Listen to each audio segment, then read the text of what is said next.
Bonjour à tous, je suis très heureuse de vous retrouver aujourd'hui dans une nouvelle vidéo où on va parler organisation, réussite d'objectifs, premier job, enfin plein de choses pour bien commencer l'année 2020. C'est une vidéo 10 astuces, j'aime beaucoup faire ce genre de vidéos, j'espère qu'elles vous seront très utiles.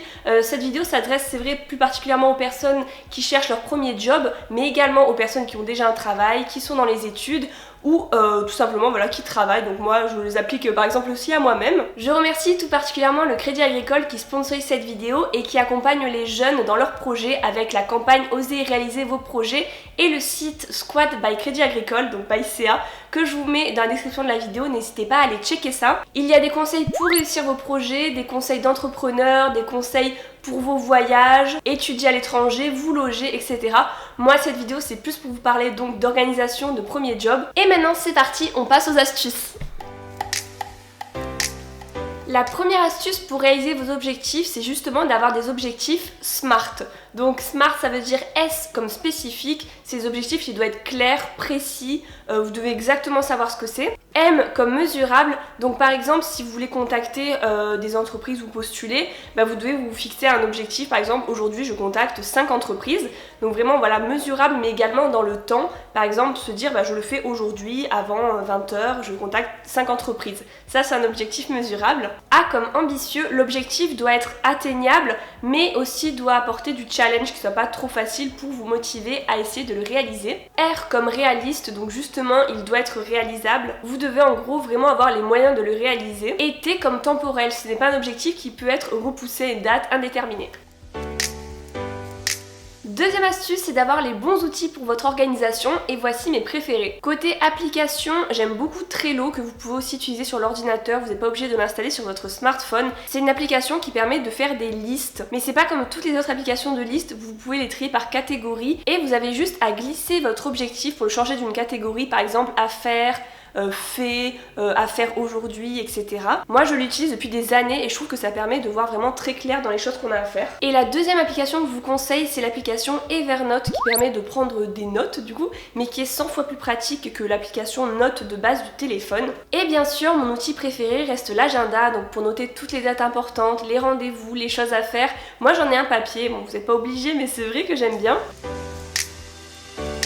Troisième astuce, c'est de mettre à jour votre profil LinkedIn, c'est vraiment super important. Les réseaux sociaux, ça a quand même pris une place énorme dans notre société et pour trouver du travail aussi, je trouve que c'est super important d'être sur LinkedIn, bon, surtout dans certains métiers, moi comme la communication, etc. Puisque c'est sur LinkedIn qu'on peut vraiment se faire son réseau, donc si vous cherchez un travail, un premier job, n'hésitez pas à démarcher sur LinkedIn de la bonne façon évidemment, parce qu'il ne faut pas sous-estimer la puissance de ce réseau.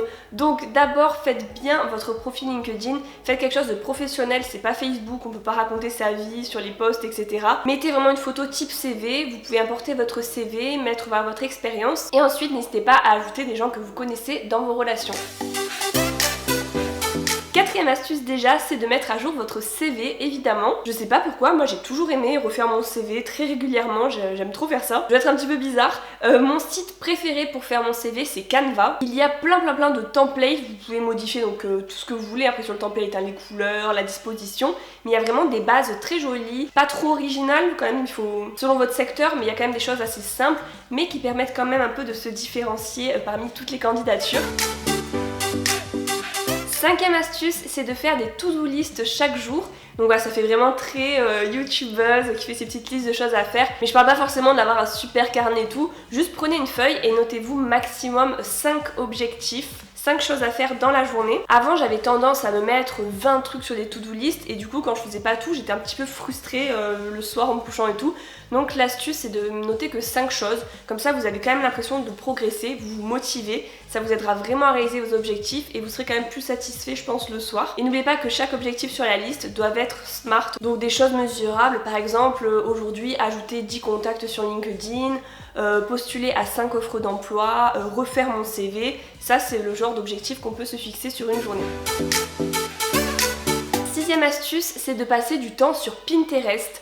c'est vraiment une mine d'or. Je pense que vous ne réalisez pas à quel point, et pas qu'en cuisine et décoration, mais également dans le milieu du travail. Moi je me suis fait un petit tableau qui s'appelle Work et j'ai un tableau aussi motivation. Si vous voulez, je vous les partage dans la description de la vidéo, mais vraiment on peut trouver de tout. Des astuces blog, même des fiches pour travailler votre anglais, les langues, vous pouvez tout trouver dans le milieu du travail sur Pinterest, c'est fou. Moi je m'en sers énormément pour apprendre des choses sur l'auto-entreprise par exemple, je sais pas, faire des factures, etc. On peut tout trouver sur Pinterest et surtout qu'après on vous suggère toujours d'autres choses. Donc voilà, on peut y passer des heures, faites attention, mais c'est vraiment top.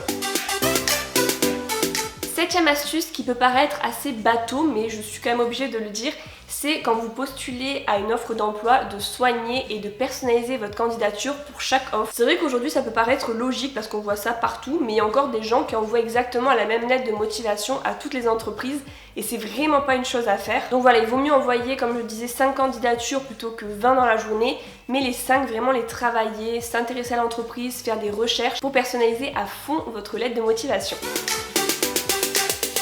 Huitième astuce, c'est quelque chose que j'ai découvert il n'y a pas très longtemps dans le livre du Miracle Morning, que je vous conseille d'ailleurs, c'est la visualisation. Donc qu'est-ce que c'est? C'est de s'imaginer réaliser une tâche et de la réussir. Je trouve que ça peut vraiment aider à ne pas stresser par exemple pour un entretien d'embauche. Donc le matin, voilà, avant d'y aller, vous pouvez vous imaginer aller à l'entretien, imaginer toutes les questions qu'il pourrait y avoir, par exemple pièges, vous imaginez y répondre, ce que vous pourriez dire, voilà, s'imaginer toutes les étapes, vos réponses, tout anticiper et vous imaginez que l'entretien se passe bien. C'est vrai qu'il y a beaucoup de personnes qui font ça même dans d'autres domaines. Ça c'est quelque chose qu'on apprend beaucoup par exemple dans le milieu du sport. Moi je sais que quand je faisais du saut en hauteur, avant de faire mon saut, j'imaginais exactement la courbe que j'allais prendre, je m'imaginais réussir et c'est vrai que ça peut pas mal aider. Donc voilà, allez voir un peu les questions qui peuvent tomber en entretien d'embauche pour vous détendre, pour vous rassurer et imaginez-vous réussir ces entretiens et je peux vous assurer que ça va vous aider. Moi qui suis une immense stressée, j'avoue que j'ai pris sur moi de ce côté-là.